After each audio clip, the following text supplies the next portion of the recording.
তেজগাঁও কলেজের শিক্ষার্থী সাকিব হত্যার বিচারের দাবিতে তেজগাঁও কলেজের সাধারণ শিক্ষার্থীরা বাংলা মোটর থেকে ফার্ম গেটের পুরো রাস্তাটা অবরুদ্ধ করে রেখেছে। ফলে এখান থেকে বাংলা মোটর, কারণ বাজার, শাহবাগ যাওয়ার যে রাস্তাটা পুরোটাই বন্ধ হয়ে আছে। শত শত গাড়ি যানজটে আটকে পড়েছে। তো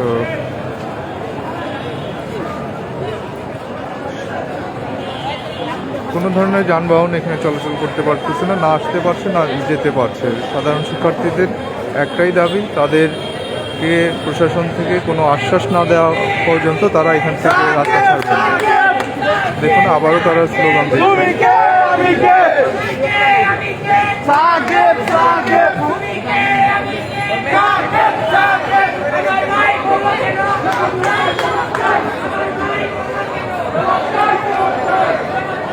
রাস্তায় আগুন জ্বালানো হয়েছে।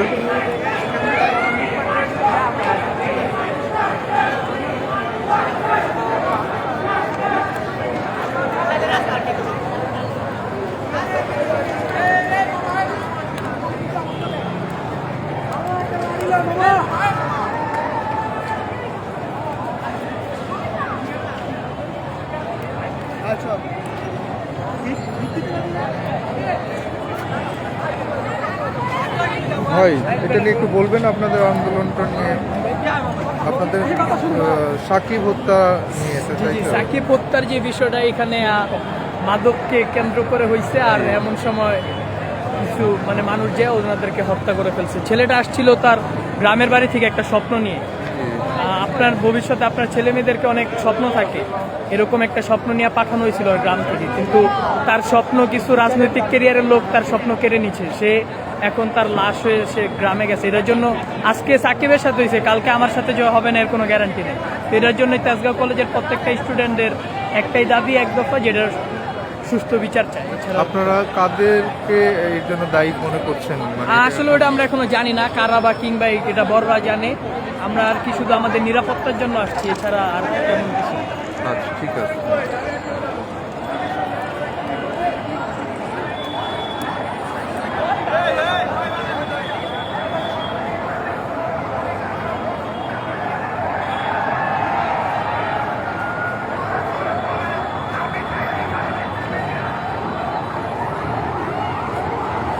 আপনাদের আমরা দেখানোর চেষ্টা করছি পুরো পরিস্থিতিটা। আসলে ফার্ম গেট এলাকা, মণিপুরি পাড়া এবং তেজগাঁও কলেজে যে রোডটা এবং কারণ বাজার যাওয়ার যে রাস্তাটা পুরোটাই ব্লক হয়ে আছে। এখানে কোনো ধরনের যানবাহন চলতে পারছে না।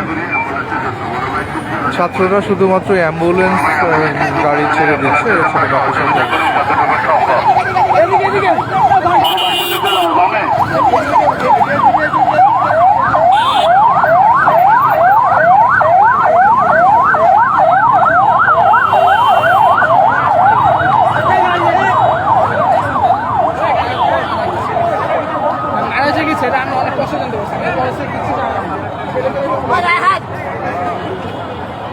আইন শৃঙ্খলা বাহিনীর সাথে দফায় দফায় আন্দোলনকারীদের আলোচনা হচ্ছে, কোনো একটি মীমাংসার চেষ্টা করছেন তারা।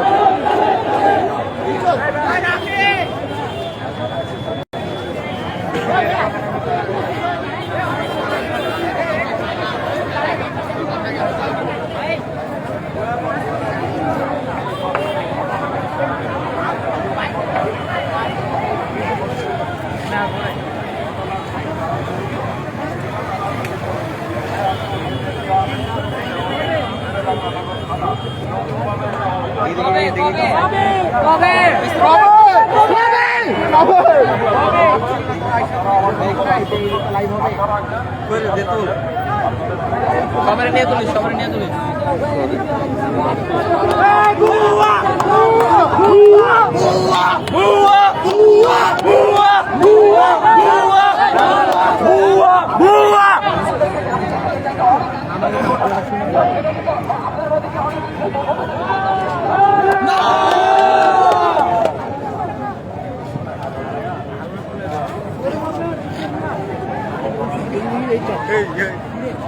Ayo. Ko okay mo din na yun.